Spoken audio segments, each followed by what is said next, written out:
This is not your basic back to school guide video. I am not here to teach you the same old studying hacks, morning routines, or you should speak to more people tips you've heard a million times before. No, I am gonna break down all of the mindset, advice, and systems I wish I knew when I was in high school. This is all based off of real world and life advice I've learned since leaving school, and things that if I could go back to being a teenager tomorrow, this is all of the stuff I would implement. And I can't wait for you all to learn about it so that you can be ahead of the game this academic year.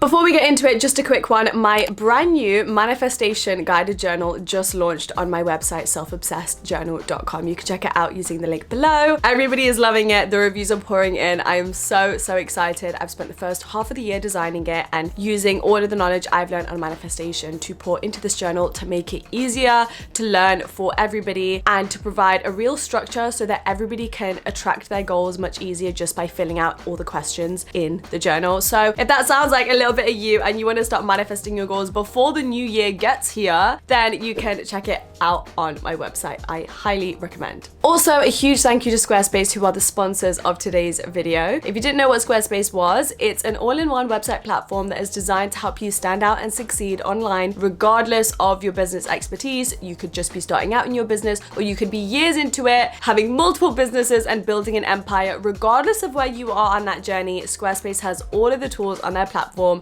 to help you. I started my first business when I was 17, and I remember feeling so daunted by the idea of setting up a professional website. Like, that's a lot. And there was already so much I needed to learn about the business world. I wish I knew about Squarespace back then, because they have a whole range of professional website templates that you can easily customize. And it means having a business, having that extra revenue source is now easier than ever for all of the teenagers out there that want to start their side hustle. But aside from website templates, Squarespace really takes it a step further. They've now integrated AI to their platform, which means that you can now build a bespoke online presence that perfectly fits your brand or business with Blueprint AI, which is Squarespace's AI-enhanced website builder. This helps you get a fully custom website in just a few steps. Not to mention, it's even easier now to attract the right audience and customers online by using Squarespace's integrated SEO tools. Every single Squarespace website is optimized to be indexed with meta descriptions, an auto-generated sitemap, and more, so you can show up more often on search engines and bring in more of your ideal customers.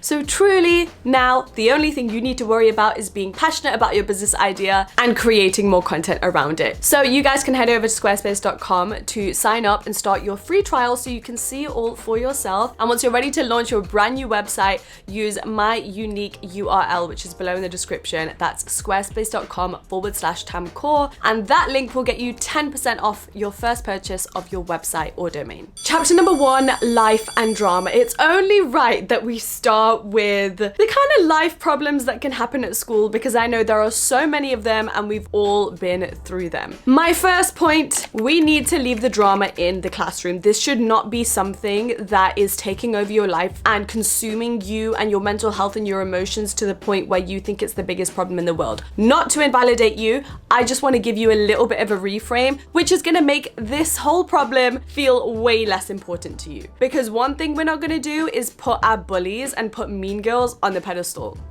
What you need to understand is the people that insult you or try and make you feel inferior at school, these people have the kind of troubles in their personal life, in their home life, in their mind that you wouldn't even want to know about. And for that reason, they take it out on other people at school. No, that doesn't make it okay, but it does make it not your problem, because it's never personal. And that reframe is so important, because it just goes to show, why would I feel pity for myself in being bullied by you, when really, I actually just feel pity for you. that you feel the need to resort to this. It shows so much more about what you're going through and literally has nothing to do with me. And once you start thinking in that way, I promise you, you are going to be so much more at peace. That leads me to point number 2, how to make friends at school. High school can definitely feel like a popularity contest, and I definitely felt that when I was there. I just really got myself down about the fact that I didn't have the massive friendship group that everybody else had, but I've grown up to realize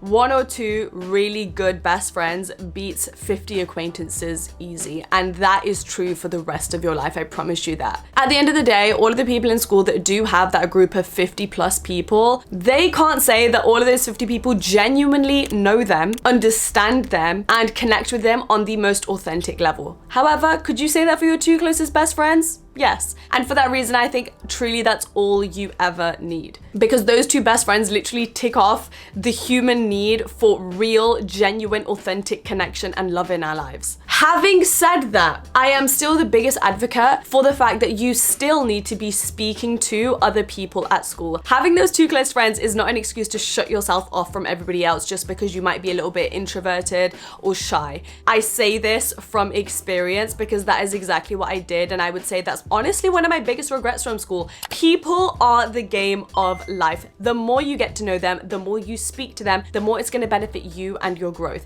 That is not to say you need to be besties with every single person you speak to. You could speak to 30 new people and decide you don't like any of them because they don't align with you. That's absolutely fine, and you should still continue to do that, because it's even in meeting them for the first time, in having those first few initial conversations, you learn so much just from the social interaction and just from the way they might trigger you positively or negatively, or the opinions they have on the world and how that's then going to reflect on you and influence how you think about things. So much power in that versus just being the quiet kid at the back of the classroom, which is what I was like all throughout school. And I really don't think that benefits anyone. Tip number 3 is to romanticize. This will save you, and it's something I still do every single day in my adult life. Life can get really hard and really, really boring and repetitive, especially when you're at school. And the one thing you have to protect more than anything is your mental health and your happiness. And I think a little bit of delusional energy and romanticization can get you there. Especially for my high schoolers, you have so many great TV shows and movies that romanticize this very era that you're in right now.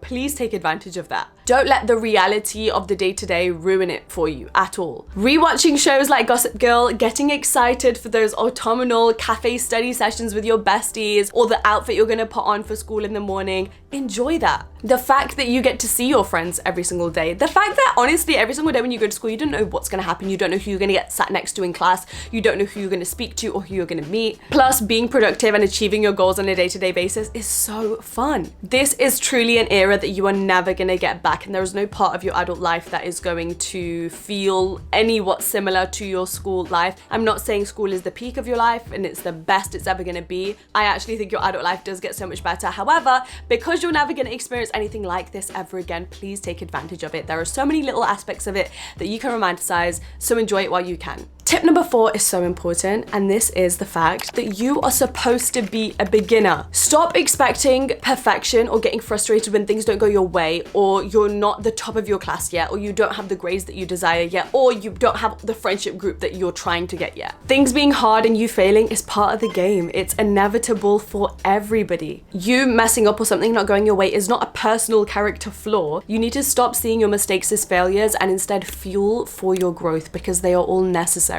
Every tough class, lost game, or low grade is not a verdict on your ability. It is simply training for your resilience and intelligence. This is why it's so important to adopt a growth mindset, because it really means that every single day, no matter what the result is, everything is always going in your favor. And if anything, it's going to encourage you to step outside of the box a little bit and put yourself in situations that you wouldn't otherwise, because now you are not controlled by your fear of failure. When you know that regardless of whether you win or lose at something, it's still benefiting you, you're going to sign up to the harder class. You're going to join a club that you didn't think that you had the natural talent to do. You're going to do it anyway for the fun of it and for the experience. And my final tip for this chapter is to master your emotions. It is going to get you so far. Because the harsh truth is, school isn't just a test of academic intelligence, it's a test of emotional strength and intelligence. You are going to encounter so many difficult situations, whether it be with your classmates, friends, communication issues with your teachers. You're going to face stress, a lot of insecurity, as I did, excitement, heartbreak, and everything in between that. And so emotional intelligence, which is the skill of understanding and managing your feelings, is going to be your secret weapon to make sure that you thrive throughout the whole year through these problems.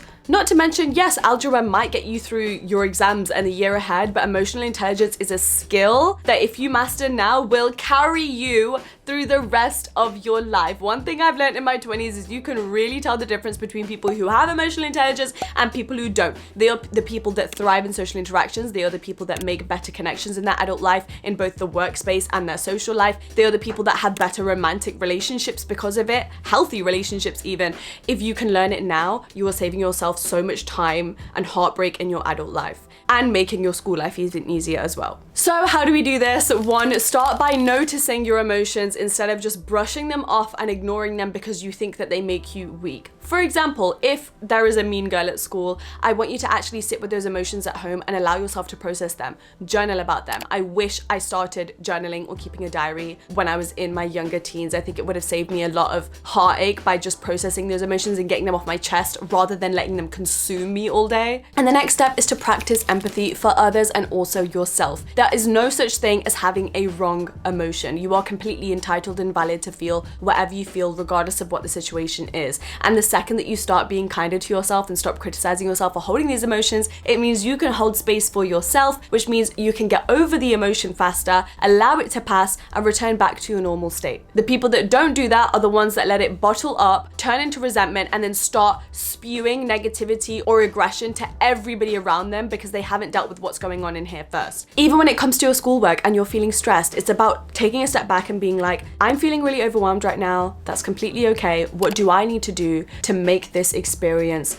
as calming and stable for myself as possible so that I can move through it? Rather than thinking, I'm so stressed, I can't do anything, what am I gonna do? And then just spiraling, wasting your time and procrastinating as a result. Having mastery over your inner world means the chaos of school is not going to master you, and that self-control and awareness will set you up for success far beyond high school, I promise you. And that leads us on to chapter number 2, studying and goals. Because we want to make sure that we've got those high grades, that we're achieving all of the goals we set for the year, and we are the top students ever. Just a quick one, I do have many videos on my channel when it comes to studying, getting the best grades, my favorite studying hacks. They're all in a playlist over here for you to check out. I did just want to make sure this video was a little bit different and took a different tone and direction because I didn't want to repeat anything I've told you before. So if you do want more study hacks, make sure you check out these videos too. Step number 1, create an academic alter ego. I am a huge fan of alter egos, as are many people in the world. One to name, literally Beyonce would have an alter ego when she went on stage to have the most magnetic and confident stage presence. Ever since I learned this, I used an alter ego to try and speak to more people and be more extroverted, and it really did work in my favor.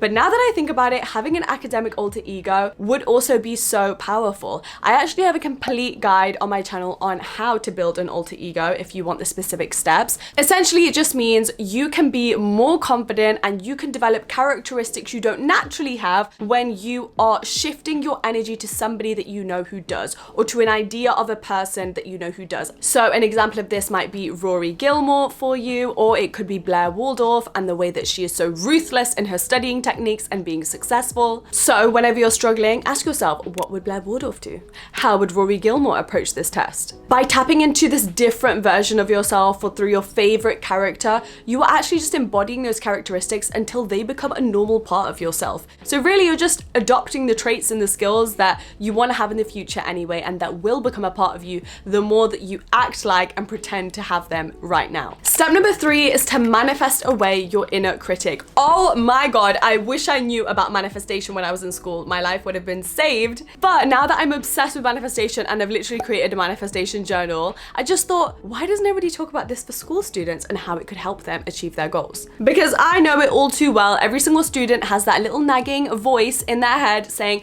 I'm not smart enough, or I'm an imposter, or what if I fail this test? Always thinking of the worst case scenario. So how can we combat this? Through belief rewiring, aka manifestation. And I think a really easy way to achieve this, especially for beginners who don't know anything about manifestation, is through the law of assumption. Basically, all this is writing in the present tense as if all of your desires have already come true. So instead of saying, oh my God, I hope this test goes well and that somehow I'll be able to ace it, you say, I'm so glad that the test today went well. I felt so calm and collected and confident as I walked through the exam hall, picked up my pencil and knew the answer to every single question. Studying is finally flowing. It feels so natural to me. It's so easy. My mind is always sharp and focused. and I'm actually excited to learn. Now, I know this sounds a little bit crazy and it's like you're lying and faking it, especially if you don't already believe those things right now, but this is a very necessary step. Because by doing this and using the law of assumption, this practice uses cognitive dissonance to rewire your subconscious mind. That way, the more your inner world says, I got this, because of what you're writing in law of assumption, the less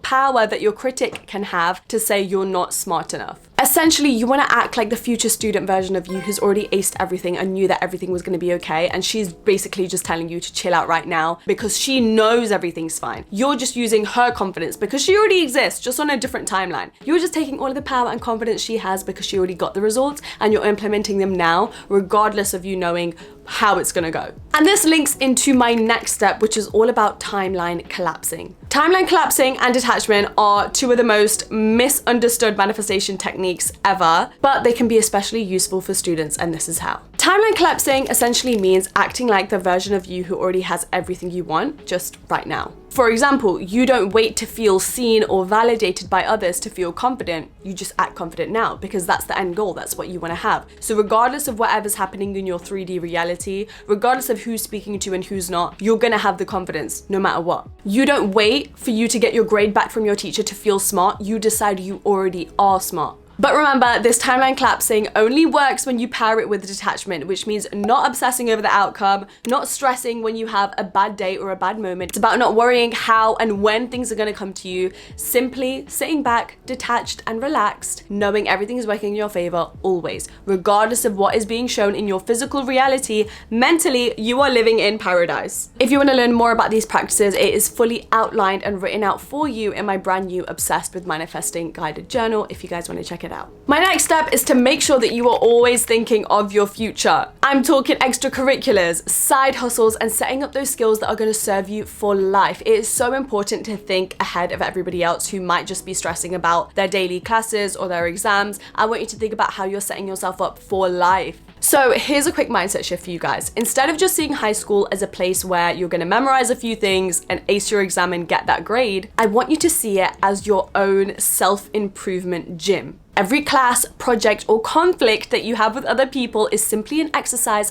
for your life skills. So if you have a group project drama, that's a great opportunity for you to learn teamwork, which is going to serve you in the workplace. If you have a difficult teacher, that's a great opportunity to learn better communication skills and negotiation to be able to get what you want further on in life. When you start to approach school in this way, you will engage differently. Your entire mindset will be different. You'll be more confident. You'll take initiative, face challenges head on, and seek lessons in every single experience you have, good or bad. And my final step, which is my go-to and that I'm always going to say to everybody, is make sure that you have all of your routines and systems set up in place. My go-to thing when I was at school is I had like a whole after-school routine. So I would get back, make myself a drink, immediately complete the homework I was set that day by my teachers. Then I would chill for 2 hours with my family or FaceTime my friends, and then I would spend the evening on my side hustles or reading or my hobbies or setting up that website. Like I said, I did that every single day without fail, and I truly think it put me ahead of others because while other people were leaving their homework to the last minute, I was always making sure it was good and I was in my teacher's good books.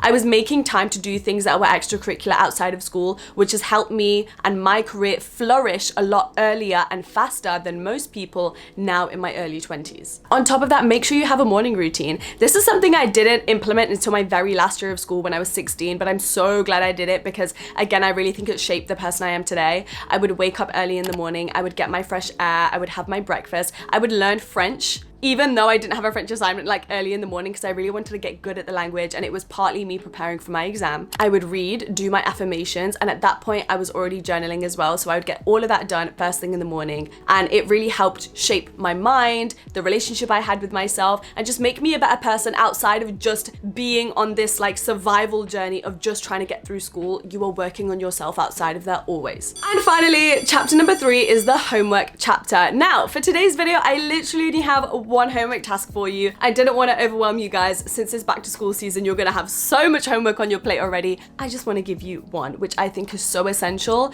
that you basically don't need anything else from me. And this homework task is to reinvent yourself. Who do you want to be this year? I really want you to take a step back and think about that, and then I want you to action it and make sure that you keep this promise to yourself. Not only because keeping a promise to yourself is gonna grow your self-trust and your self-love and make sure you have a really good relationship with yourself, but because you deserve to be whoever you want to be. And when I say reinvent yourself, I don't mean you need to become a totally different person in order to be valued or loved or accepted. Not at all. I'm talking about developing those traits and those characteristics that I know you've always wanted, but there's some sort of blockage or mistrust or low confidence within you that's preventing you from having it. Maybe it's something like you really want to present more to the class and do that public speaking, or you want to make more friends, or you want to learn your communication skills, or you finally want to join the drama club but you felt like it was too cringy or embarrassing to do that. Whatever it is, whatever's always been on your mind, I want you to figure out how to develop the alter ego to be able to do it, or develop the traits, or fake it till you make it, so that you can be a totally different version of yourself by the end of this academic year. Please don't spend the next year doing the same old stuff that you've always done. Take some risks and just show yourself how far you can actually get and how much you can grow by just changing things up a little bit for yourself. As awkward as it is, remember, it is far more awkward to betray your own potential by sticking to a version of yourself that you have outgrown simply for the comfort and pleasure of others. So remember to enjoy this next school year. You are gonna thrive and love every second of it. I am manifesting that for you. And any single time you need a bit of a confidence boost or a bit of advice, treat this channel as your safe space. You can rewatch this video or all of the school related videos I have here. Please enjoy it, romanticize it, don't take it too seriously, and keep those promises to yourself. I love and appreciate you so much. Be sure to check out all of the links below in the description. They will all aid you on your self-improvement journey. And I will see you next week for a brand new video. Bye!